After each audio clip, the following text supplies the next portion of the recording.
I very much appreciate that you are still very active in participating in this conference, and I would like to start this panel discussion, how we could really contribute to the creation of a sustainable society in harmony with nature. We have the different person from different sectors, including the academia, private sectors, as well as the international organizations.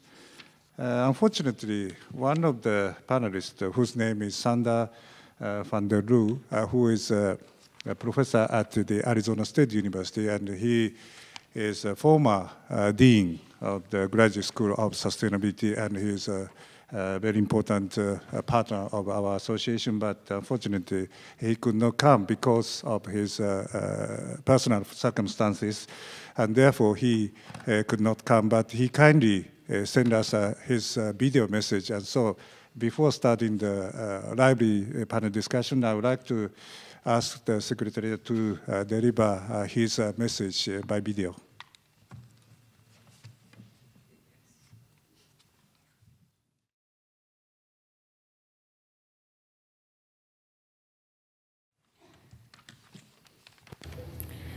Now, let's talk for a moment then about the role of science in green growth.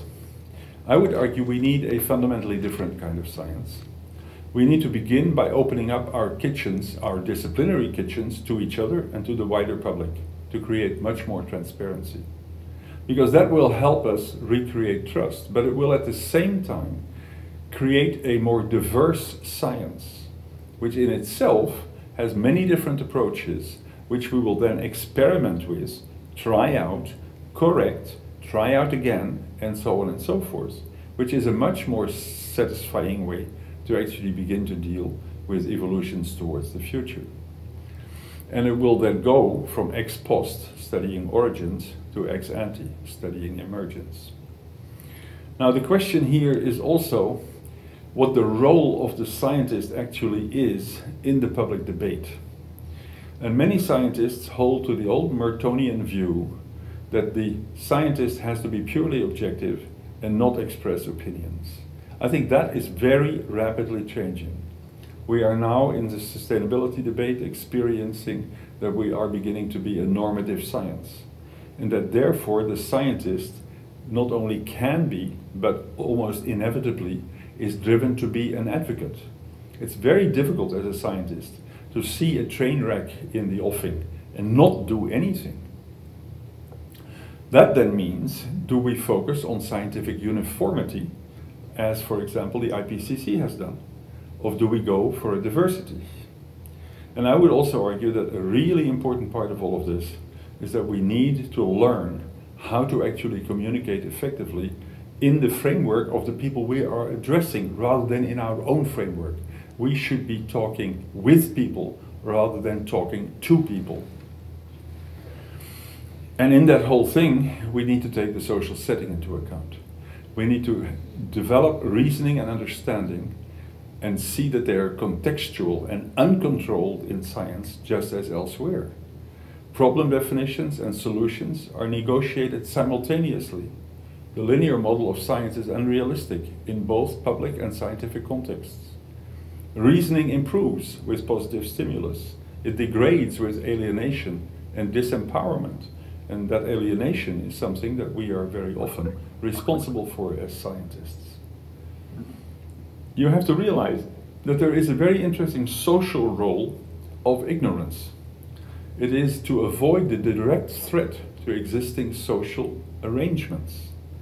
And to change that ignorance and make it into knowing actually, of course, then activates that threat to existing social arrangements. And this is, of course, affected by the many networks individuals are part of. The network dynamics themselves create a very unstable situation with complex fields of tension. The role of power further complicates this. Anyway, to conclude, science should move out of its monovalent approach. That really doesn't work well.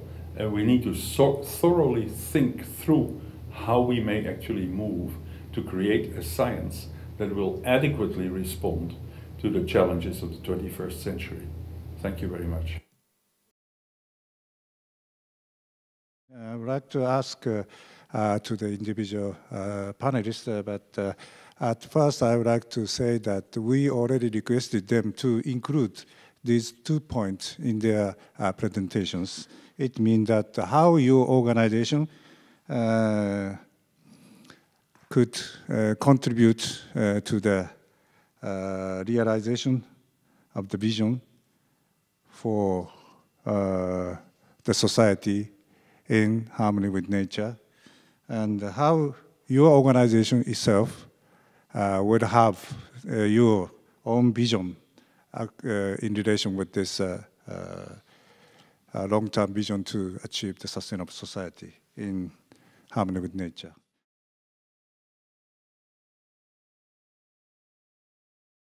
So this is what's happening, mainly for business reasons and for technological reasons. But is smart society, which is the role of smart society, or which is the relation of smart society with sustainability? Has to be sustainability to be smart? I think yes. But what I know for sure is that smart means sustainable. I mean, you cannot say that you are building something smart if this is only smart in the short perspective, in the short term, and not in the long term. So in the sustainability of what you're providing to your customers, to your users, to your citizens. So smart means sustainable. This is a key concept in my vision for the development of sustainability and sustainable society. Because smartness means to have shared physical elements, so you can have less physical elements, so you can have less mass on the streets for the cars, but also in the production plants, on the power plants for power and energy. So you have less mass and more effectiveness. It means that you are getting more sustainable.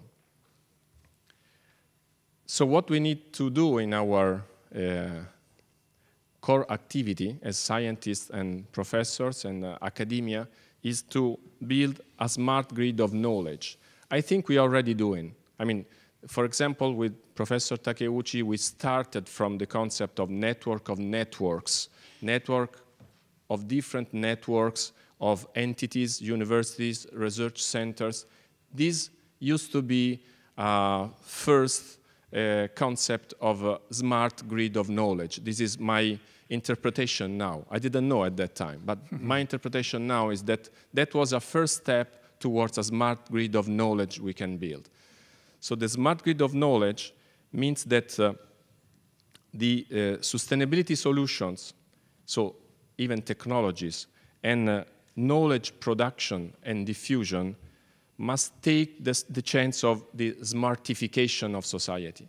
We cannot lose this tremendous chance we have of this new wave that is conquesting more and more attention, more and more share of our lives, our normal lives with our smartphones or tablets or smart books and everything.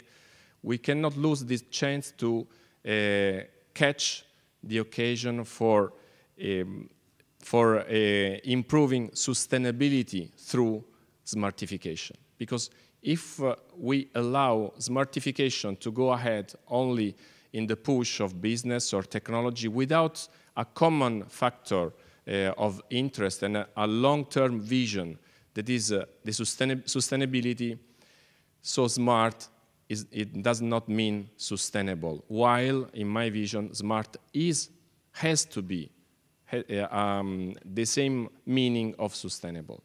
So, you know, what we need to do as academia and in the production of knowledge and diffusion and in the co-production of knowledge with the industry and in the co-production of governance with governmental systems is to take the chance of smartification, because the more intelligence in the system means more possibility to make the system sustainable. Thank you very much.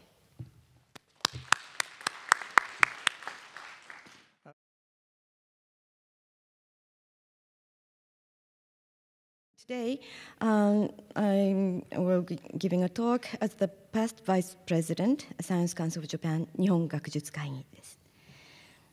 Now, I would like to introduce a report which was published last September by our subcommittee of the environmental studies, which addressed overlook on environmental studies. And please understand that these are my personal translation, not authorized. But the report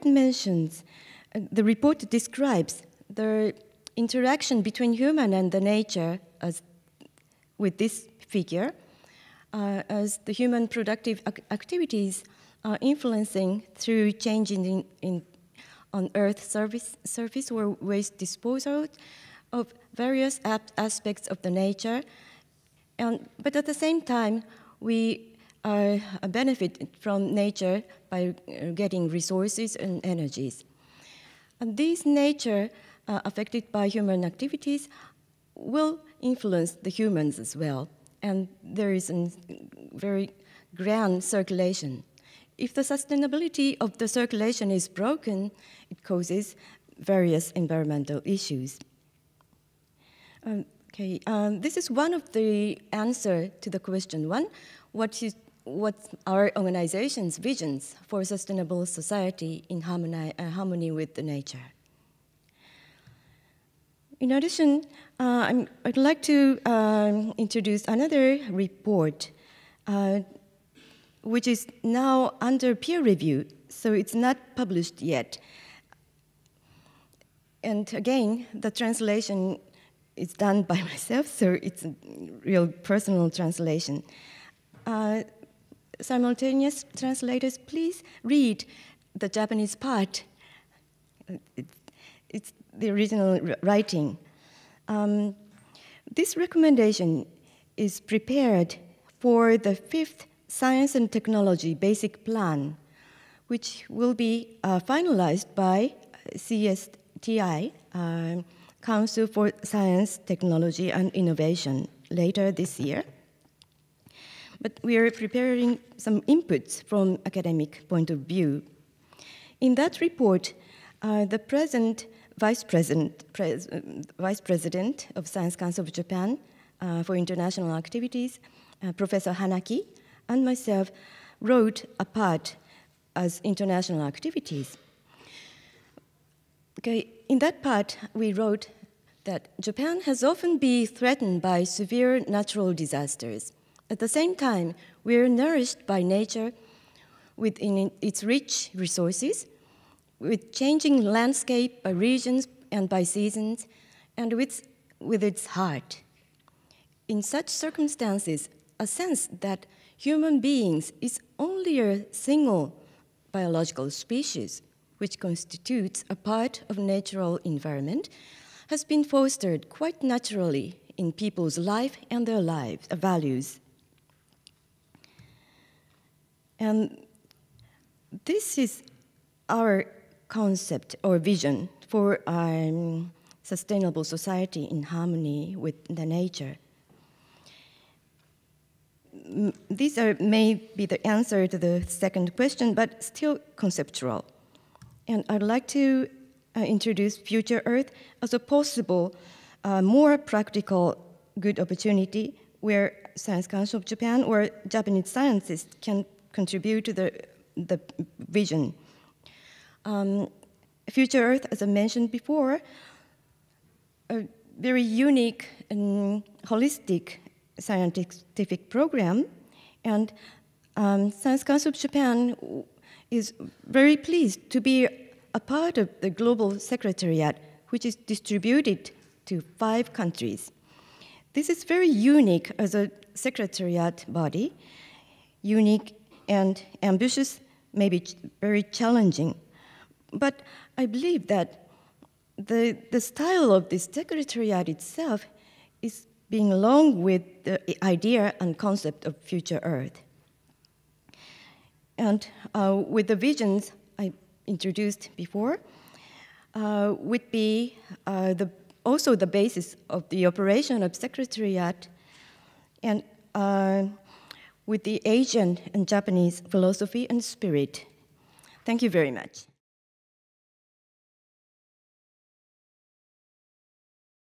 Which is called the UNESCO, which was established in 1945 precisely to promote harmony among people through science, the sciences, as well as education and culture. And here we are, 70 years later, 60 years later, faced with the challenge to pursue harmony not only among people, but also with nature. And so I'd like here to briefly present the vision of UNESCO. We believe that we are now faced with a historical opportunity to really sort of highlight the contribution of science, technology, and innovation to sustainable development in the context of a process called the post-2015 development negotiations.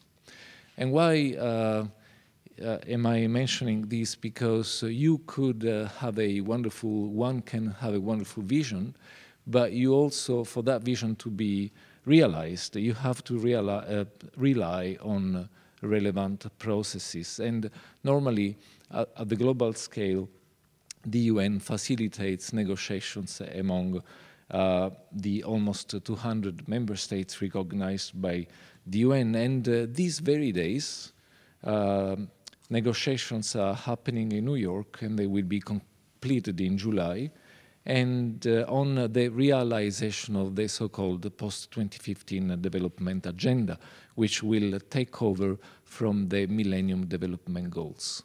Now, those are declarations, decisions which may sound a bit empty, but in fact they are politically very, very relevant, and they end up informing national legislation, the way funding for research, for example, is directed.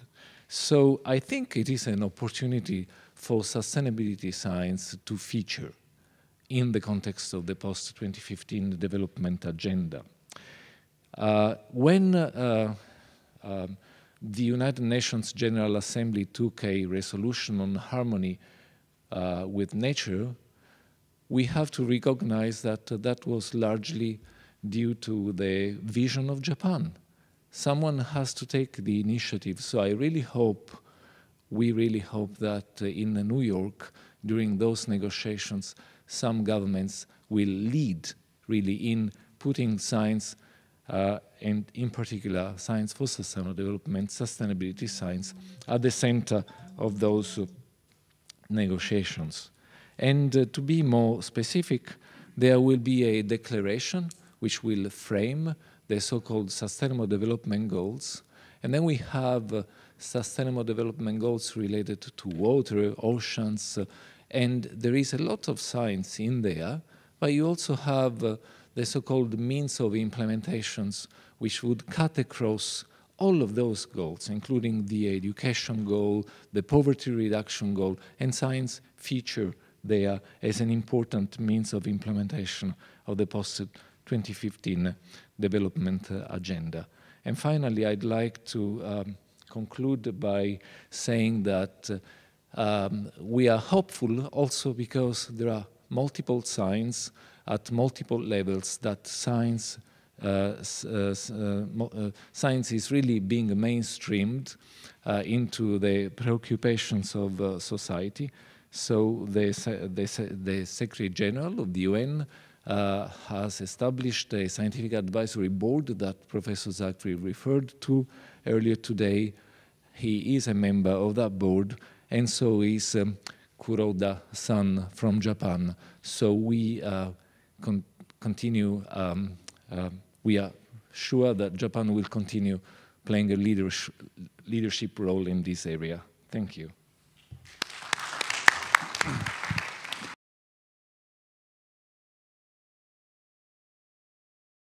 So DIVERSITAS is the international program on biodiversity science, and it's one of the founding program of the new initiative Futures that Dr. Kasuga just presented. So what does DIVERSITAS do? First of all, it provides a framework to conduct science. And in 2012, we published new scientific priorities for biodiversity and ecosystem services towards global sustainability. So that's one way of really promoting and better understanding how to achieve global sustainability. The second aspect is to engage with policy and to build an efficient science policy mechanisms. This morning, Professor Zachary presented the Intergovernmental Platform for Biodiversity and Ecosystem Services, IP-based, and this is really a mechanism that DIVERSITAS has been promoted within the scientific community and much broadly within stakeholders, other stakeholders, communities, as a way of really engaging in the discussions with the policy makers and seeing what kind of science do we have, what kind of knowledge do we have, and what are the research gaps behind. And I'm going just to give you an example of this kind of engagements with policy, which has been done recently with the Convention on Biological Diversity in the context of the publication of the 4th Global Biodiversity Outlook last October. This is a scientific assessment about biodiversity, and DIVERSITAS has worked on future scenarios for 2050.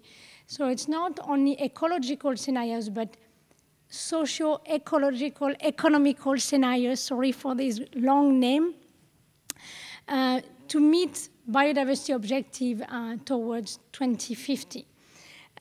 What is interesting in that scenarios building is that it responds not only to the biodiversity policy fora, but also to other ones.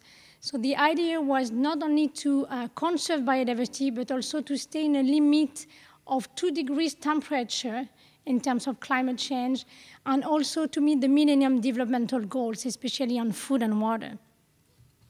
Another important aspects in those scenarios is that they are cross-sectoral. So they involve improving technology, agricultural sectors, protected areas, so different sectors. And the main outcomes of these analyses is that if we use any of the 3 scenarios presented here, which are multi-sectorals, we have a positive impact on the conservation of biodiversity and then our life support system. But we have also a positive impact on the greenhouse gas emissions. And we have also a positive impact in terms of food productions. So this example really shows that science can really provide solutions to some of the great challenges our societies are facing. And those solutions are designed and developed in collaboration with policymakers and other stakeholders, and are also win-win solutions for different policy agendas. Thank you very much for your attention.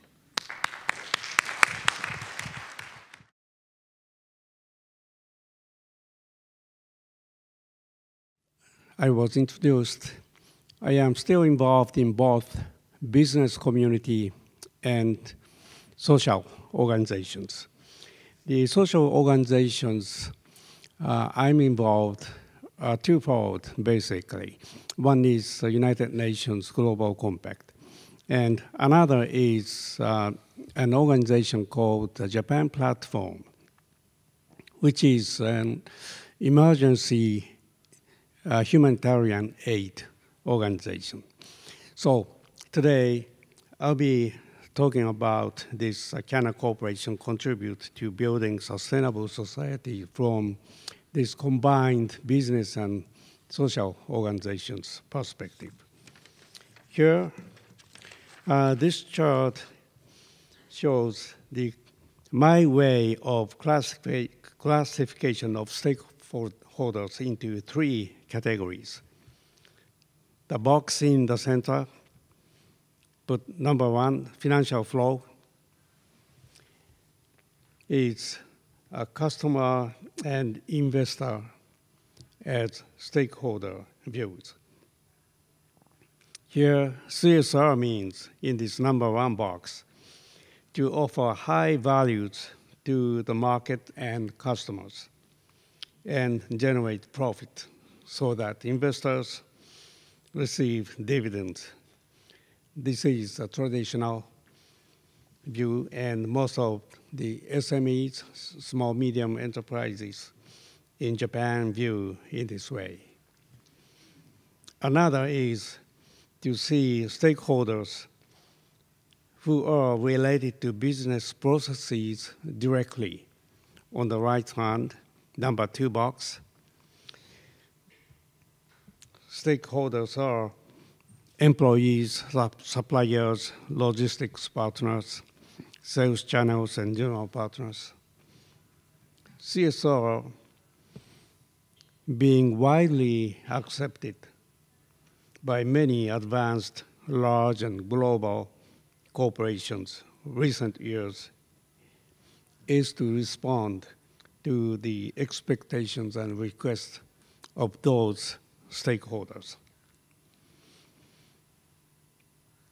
In pursuing this kind of CSR, there are two aspects, defense and offense, meaning avoiding risks such as human rights issues as defense, and adding values and competitive edge, such as offering energy-saving products as offense.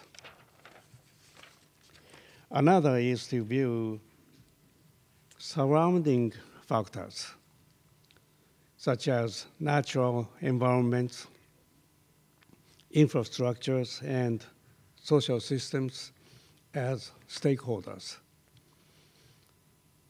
Social common capitals, one may call them.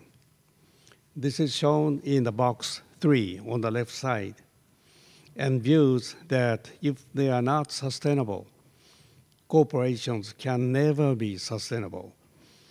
But this often gets into the situation of so-called tragedy of commons.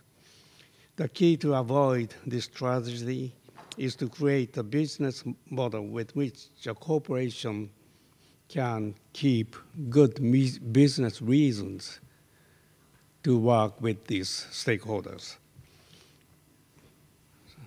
In my term, social business value creation, Fuji Xerox challenge. As shown in this chart, Fuji Xerox has invested in a so-called Future Creation College as a joint venture with Tono City in Tohoku area. Here, as you see in these pictures, they gather many non-business people or parties, including students of Tokyo University and their overseas associates, high school and middle school students, and so forth, and have them look into local situations and problems, aiming at finding new issues and solutions from their own different perspectives. Fuji Xerox supports their dialogue with their Fuji Xerox's communication technology and skills. What do they want to achieve? While Tono City expects, naturally, first of all, to have more visitors to the city and also new solutions for creating new businesses and resultantly new employment and revitalization of their villages and towns. On the other hand, Fuji Xerox, with the research center for communication technology participating in these activities, they expect to find brand new approaches and processes of communication through these radically different communication experiences, which may lead to deliver new technology development and business models and business networks.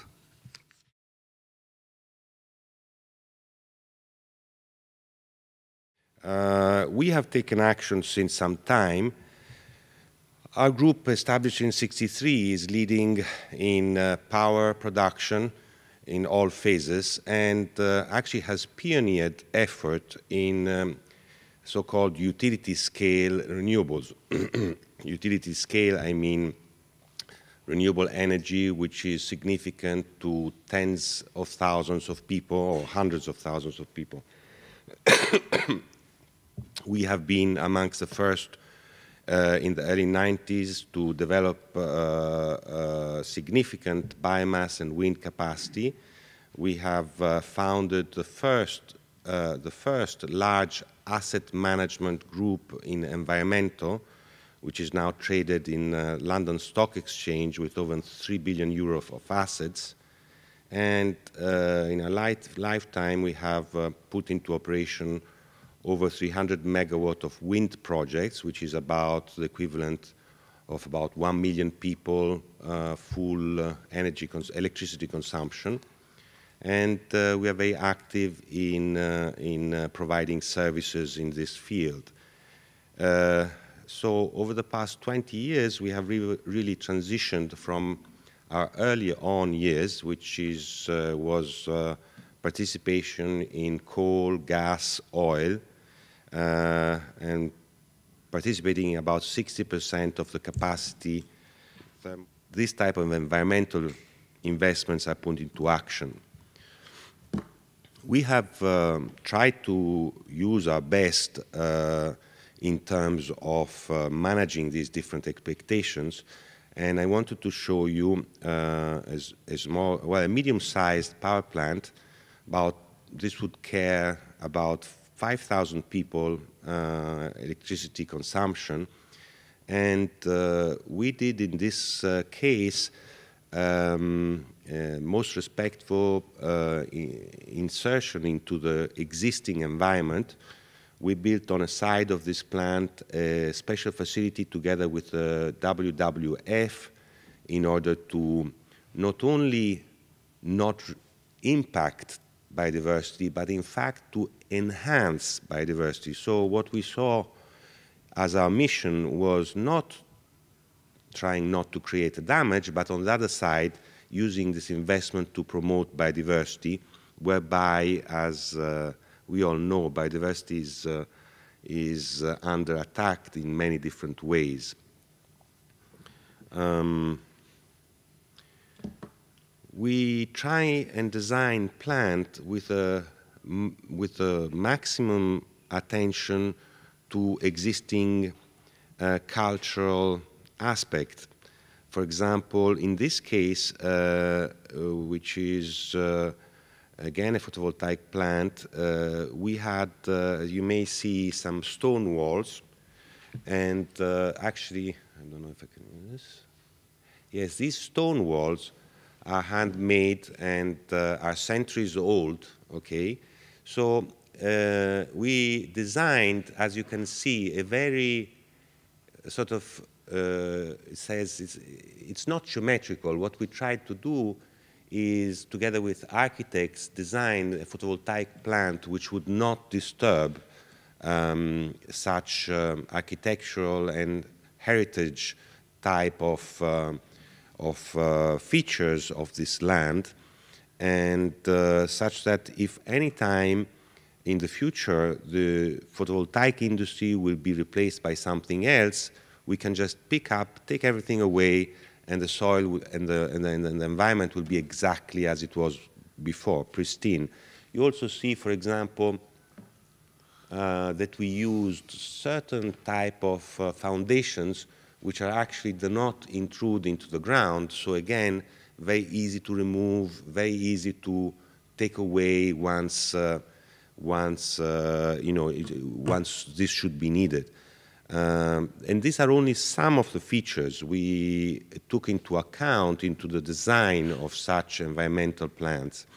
For example, we studied together with WWF, World Wildlife Fund, all ways in which these areas could in any event be used by wildlife, such as there are many wildlife turtles. Turtles are endangered, very endangered species, etc. So we try to create paths which would make this as much as possible. So on the productive side, we used sheep to take grass in control, and although it may seem obvious or easy or whatever, it's not, because there are so many special cares and attention which you need to put into the design of the plant, into the attention of the animals, that make it obvious once it's done, but there is a lot of research that has to be done in order to do it properly. We had 2 days expert workshop yesterday and the day before yesterday. And during the discussions, we picked up several burning questions. And so I would like to ask individual panelists to ask one by one. And I would like to ask first to Fabio about the importance of innovation for transition and how the multi-stakeholder participation, including the academia and the private sector, could make an important role in that process. Thank you for addressing to me this question, because it's particularly important in my vision for the building, for the effective building of a sustainable society. I think that the co-production of knowledge, that not only means theoretical knowledge, obviously, but means guidelines, actions, technologies among academia or research centers, both public and private, and companies and governance is the key to really achieve the shared sustainability. Because, sustainability, as you know, is a complex and a wide concept. So we cannot say that we build a sustainable society in one piece of the world if the rest of the world is not sustainable. It's absolutely something that doesn't mean anything, or even worse, means something very wrong. So to build a real sustainability, we need to build a really communicated knowledge. So the knowledge has to be really shared and very well diffused in the planet. And this is why also in my presentation I focused on this brand new concept of smart grid of knowledge, because we need to build something where exchanges of knowledge can work like the internet network, where from every point of the planet you can exchange, and you can add, you can verify, you can criticize what's happening, and the complete picture has to get better thanks to this exchange. But smart grid of knowledge also means to take the opportunity of new technologies. First of all, the technology of telecommunications, because telecommunication has changed our life, is changing even much stronger our life in the near future. And this is an occasion we have to catch, to share the knowledge, to co-build the knowledge, and also to integrate in the action plan and in inputting on the field the action governments or governance, companies, so industry, and academia or research centers. We have seen several different examples here in this panel, in the individual presentations, that show how integrating all the pieces we have seen now, I've seen 7 pieces. If you integrate those 7 pieces, maybe you don't have a completely sustainable society, but you have something very similar to a sustainable society. So I think this is the way. Thank you very much. Thank you very much. I would like to ask Fumiko about the application of our transdisciplinary approach to the solving of inequity issues, including maybe gender equity. Okay. Thank you for, sorry. Thank you for giving me such a challenging question. Sorry. Okay. You mentioned transdisciplinarity in addressing such social issues. Okay, first of all, in transdisciplinary approaches, we need to have identify issue, and in order to address that issue, we need to have the method to solve. Then transdisciplinarity needs co-identification and co-designing, and then co-production of the research, and finally to co-delivery of the product of the research.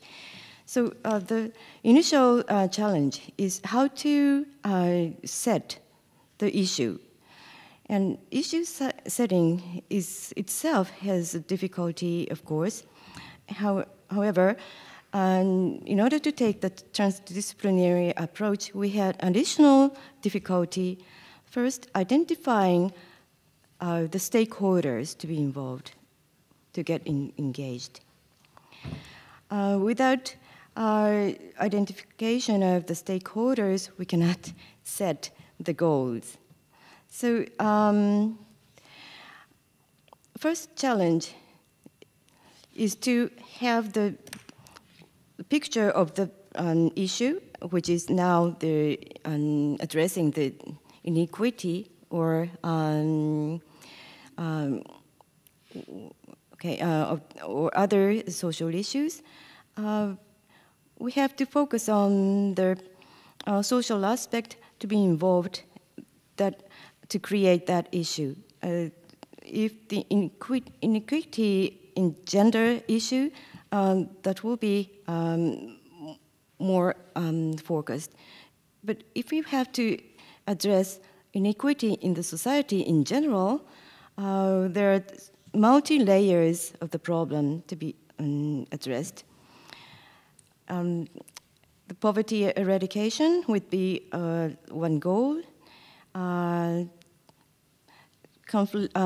Solution of the conflict of religion would be another challenge at this moment in the world.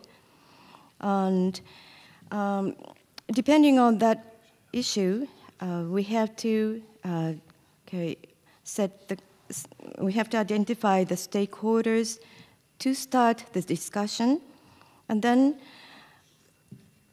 have the narrowing the picture more clear manner, and then go into the process of co-designing of the research setting, and then move to the co-production stage. I think collaboration have been conducted in many ways in various fields in research so far. However, the initial stage with the stakeholders would be the very new challenge for everybody, not only for the researchers, but in the society. This would be targeted with the collaboration with various stakeholders in the world. I'm very sorry for this tough question. And related with this question, I would like to ask Salvatore about how we could get a successful implementation of the multi-stakeholder engagement in co-design and co-creation of knowledge. Maybe you could take some example, for example, IP-based processes. Absolutely.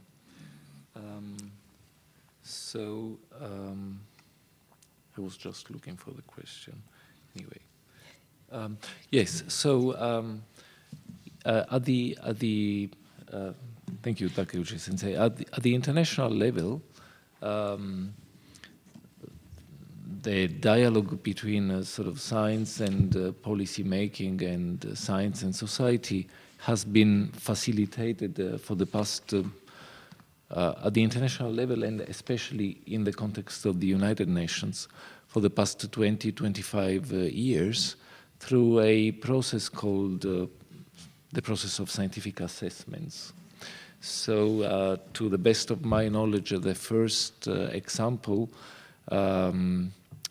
which was more of an experiment, was the ozone depletion assessment conducted in the mid-80s, which led to a very good assessment of scientific knowledge on that particular global problem.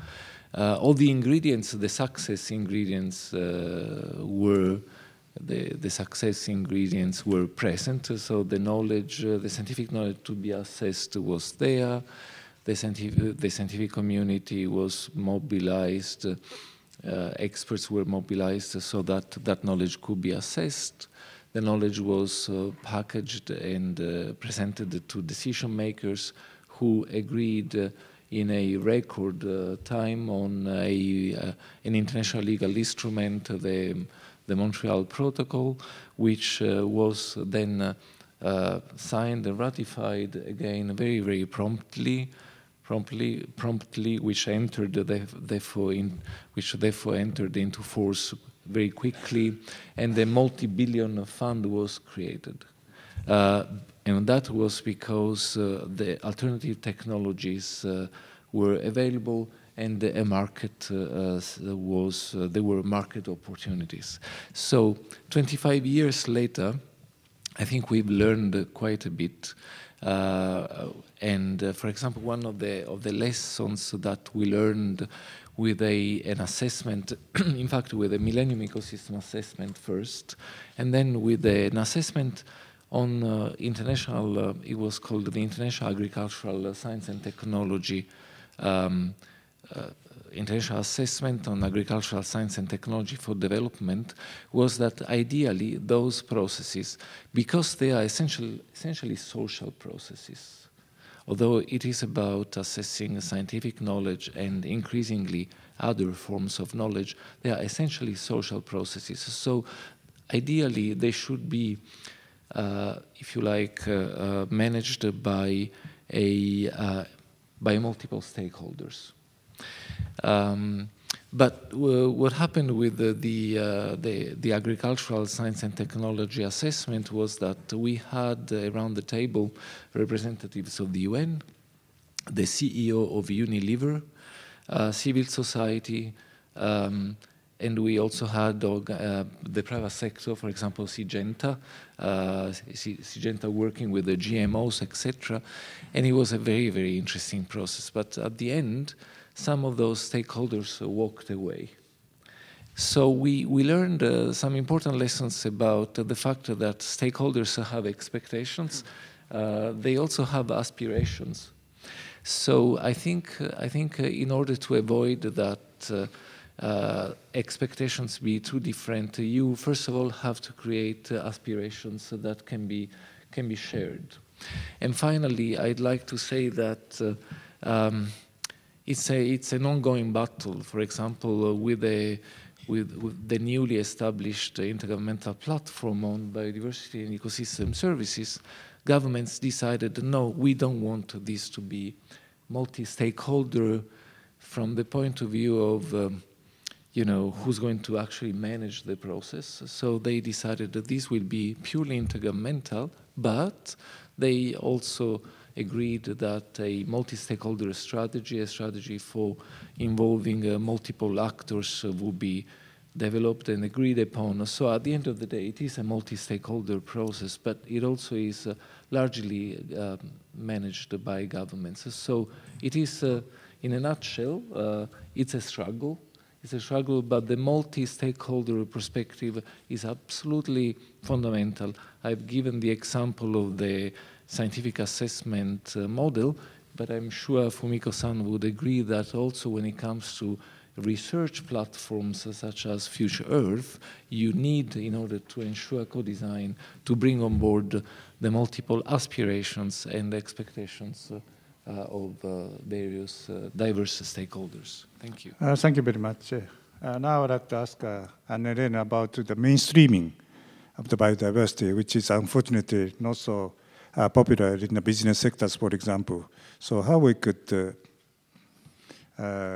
give some sort of the impact to the society by utilizing of this biodiversity concept.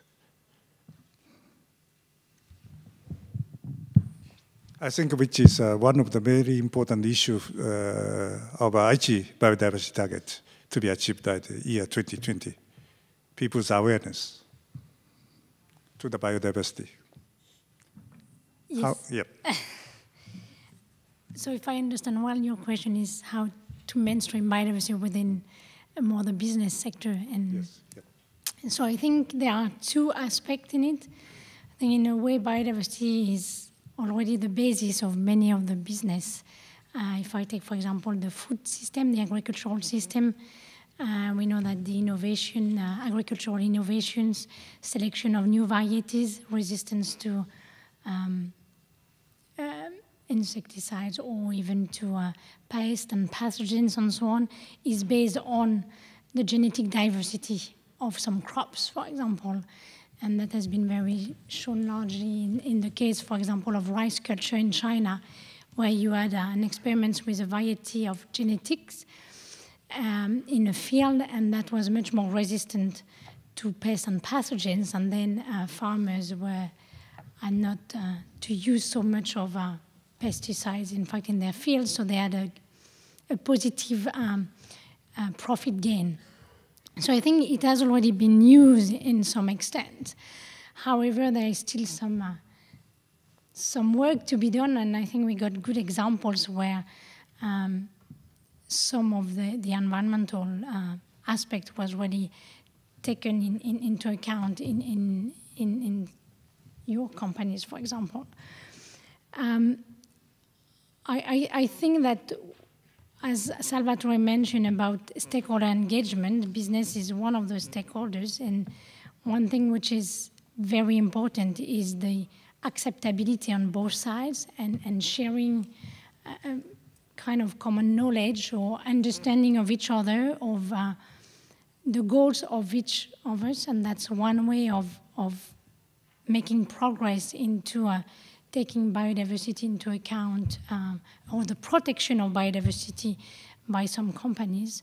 And I think that that's just starting, but we have good examples now that it can happen, that we can have co-benefits. And so that's just a dialogue to be continued. It's not always easy. There are some sectors which it will be easier to manage, but nevertheless, I think it's just a starting point for the moment, and it will continue. Thank you very much. Now I would like to ask Mr. Arima about the issues related with the limits and the strengths of markets and companies for promoting the society in harmony with nature. So what is the problem, and what is the opportunity for the private sectors, for the market, to promote the society, sustainable society?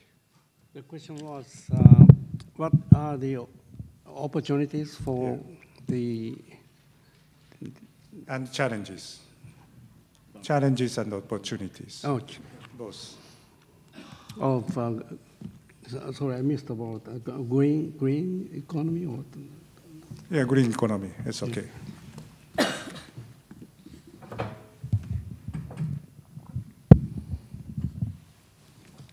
Okay, let me talk about my thoughts about green economy, its challenges and opportunities.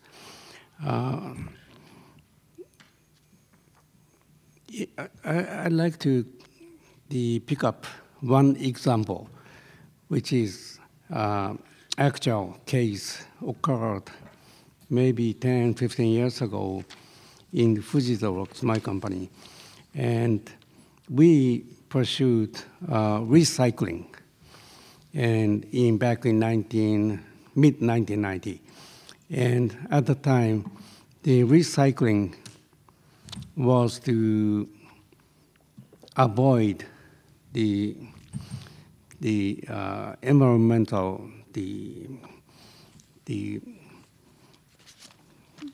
disposal of used machines and cartridges by the vendors who took our, so to say, garbage. And sometimes they took them from our site and kind of disposed in the mountainous areas.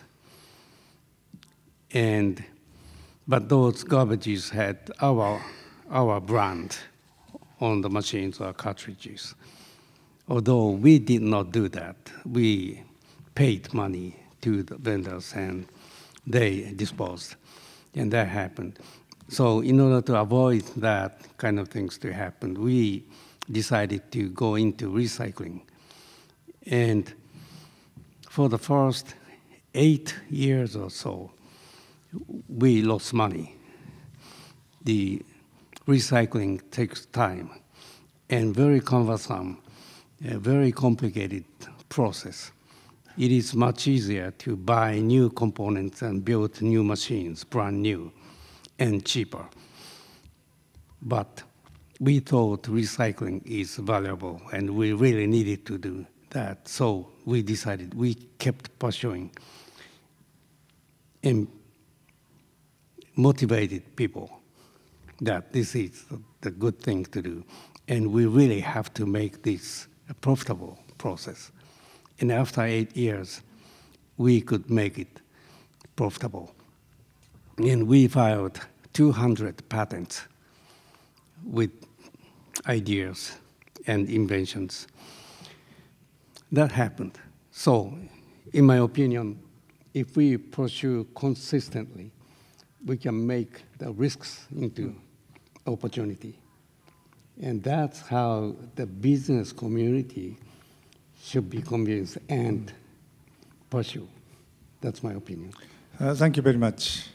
And last but not least, I would like to ask Francesco how we could accelerate the change of society, maybe in your case by taking the example of the development and the investment of renewable energy sources. Thank you, although it's a very, very difficult question. I think the acceleration of the quest for sustainability will occur when there will be a strong pull from the market, from the people. So what is happening, I think, right now is that this type of congress, this type of forum are spreading information, are spreading very accurate messages. And they are coming into the internet and they are being assimilated into society. So, for example, I had a discussion with one of the CEO of one of the largest state banks in Italy, and he was saying, well, you know, he was coming from private sector, he went to the state sector, and he said, now I will have to finance nuclear, and I cannot finance any more renewable energy. So I asked his son, who was 13-year-old, and I asked him, well, do you want to work with your father in nuclear or with our company in renewable energy? And the young boy started laughing and said, Francesco, I will come and work with you anytime. So I think it will be society which, will start pulling towards a more sustainable world. And I think one of the efforts we have is to spread this culture around in the most effective way. And I think in this, may I say that I think Japan has, again, a very big role, because in terms of values, in terms of the detail and attention it puts onto respect of people, nature, etc., I think it will have a very important role in this. So your question was about what I said. So the government providing incentives to the industry or to the private sector, or providing guidance, and you would like to understand further details. You wanted me to elaborate on that part. Yes.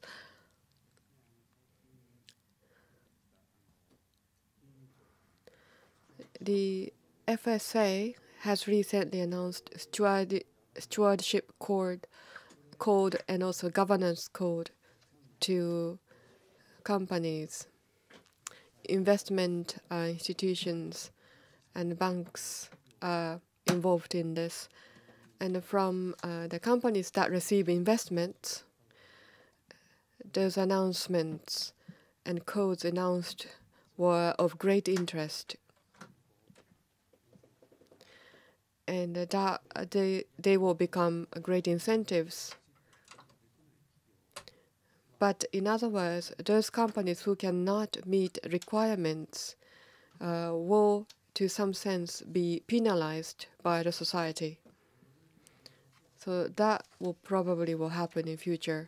For example, carbon tax is something the government may be able to decide. So such decisions should be made in a timely manner and should be made in an adequate manner. So that's what I meant. Thank you. My opinion is that the role of the government is a key role. I mean, we always have many examples that when the government, better if it's not the single government, obviously, but a group of governments or over-governmental body that gives directions, those directions are transformed in laws. Obviously it works. I mean, not obviously, because it's not obvious that laws are respected everywhere, but when are very well shared and communicated and put in action, they work. I think that to accelerate sustainability process, we need it, because several times also today we mentioned, maybe me too, but also several other speakers, the role of society. Society or market has to pull the more sustainable products. One very effective manner that society has to pull or push effective or sustainable products is to elect good governors that put in action very good laws in that direction. This is the fastest way. The other way is that society changes habits and changes choices in the business, in the economic cycle, we know, but it can work. Obviously, it works, but it takes much longer time. And I don't think we have, and I don't think we need, I don't think we want to wait so long to have a sustainable society. So, in my vision, the role of parliaments, so the laws, and governments, so the directions and the actions, is a real key role. In our case in Europe, this key role is mainly European, so at European level to have good directions, very well negotiated maybe with different stakeholders. Sometimes we do less, and then put in action by single governments in Europe. I have an example in automotive sector. In automotive sector, Europe has been a leader in having, and from my point of view, leader, but I mean, Europe has had for a long time the lower limits of emissions in the world. This is not true now anymore because of this stakeholder negotiation with automotive companies has brought to have higher limits than Japan in some cases diesel cars, for example, in the United States in some other cases, or China also in some other cases. I think that those very low limits have brought European companies, mainly German companies, but European companies in a much wider vision to be leaders in the automotive technology. For example, in that sector, Toyota and Nissan and Honda, so Japanese companies, have made their best in lowering emissions of their engines because of the European market when they really decided to enter European market. So, you know, when laws are very well designed, have a very long-term vision and are sure in their application, because this is a key for companies, obviously. Companies need laws that they are sure are going to be respected for the next 10 or 20 years. Even if those rules or those laws are against their immediate short-term interest, it's better to have a certain rule than to have a more favorable rule but uncertain. So the certainty of rules is a very key role. Yes, thank you very much. The role of government is extremely important. We are fortunate that we have Mr. Okuda from the Ministry of the Environment, the Government of Japan, and I would like to ask you some remarks on the role of government, including the national and local government in establishing of a society in harmony with nature, which is a quite important area in your work. Thank you, Professor Takeuchi, for giving me an opportunity to make a short comment, even though I'm sitting on the floor. So I think with regard to the some incentive measures or facilitate the private sector's case, I think there must be several measures to do that. For example, one thing is already, for example, the Japan government provided some guidelines, and it's not oppose or impose each individual companies, but I think it might be facilitate the environment-friendly companies' activities. And the second measures might be certification, certify or labeling to provide information on which companies are more environment-friendly, and so that facilitates that. I think it's consumers, change the consumers' activities. And finally, a final measure might be the most expecting measure, but it's some regulatory measures, which is putting some cap on the emission or something. So I think, or other regulations for the air quality that already the professor has mentioned. But in case of the local communities or other public case, I think it's not, we need more different approaches from the government.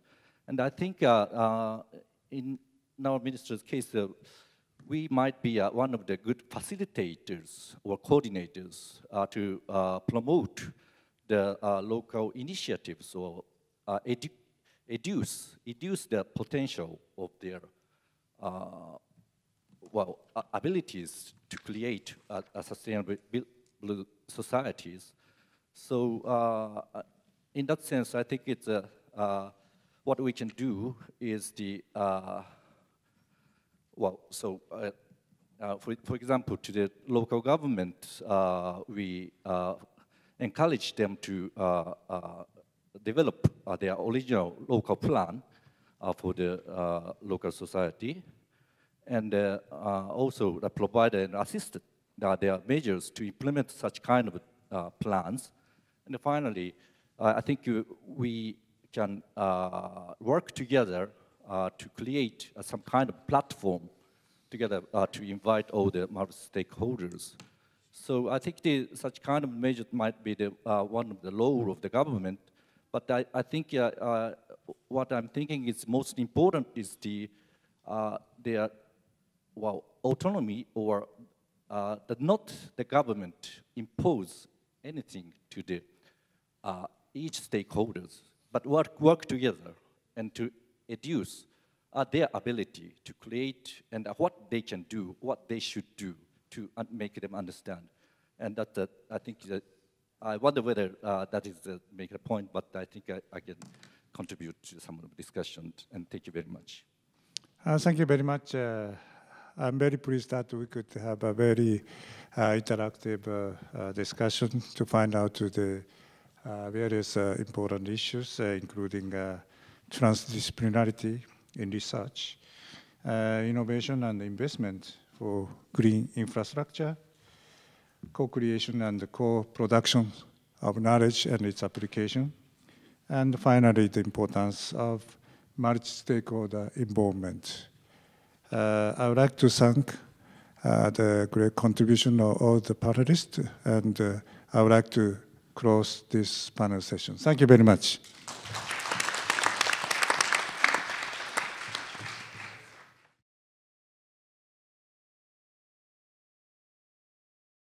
Thank you very much for the introduction.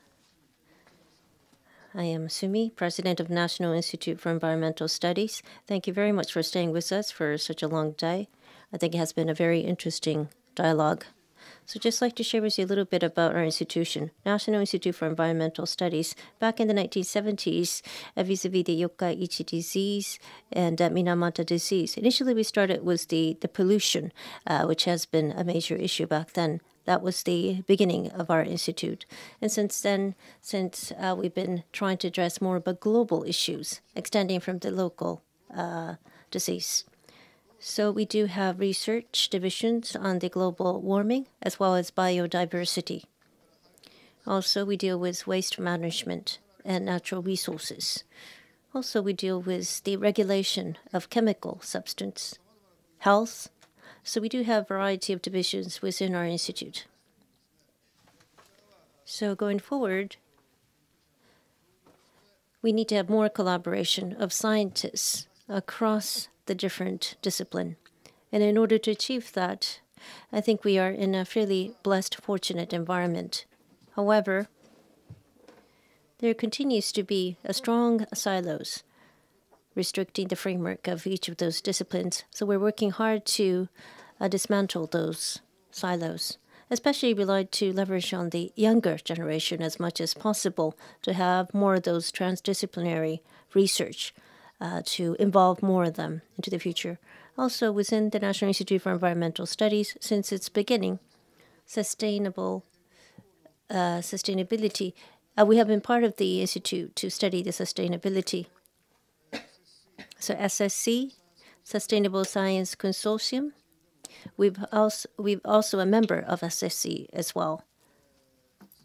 So we would like to continue to be involved in sustainable science and also for the realization of sustainable society.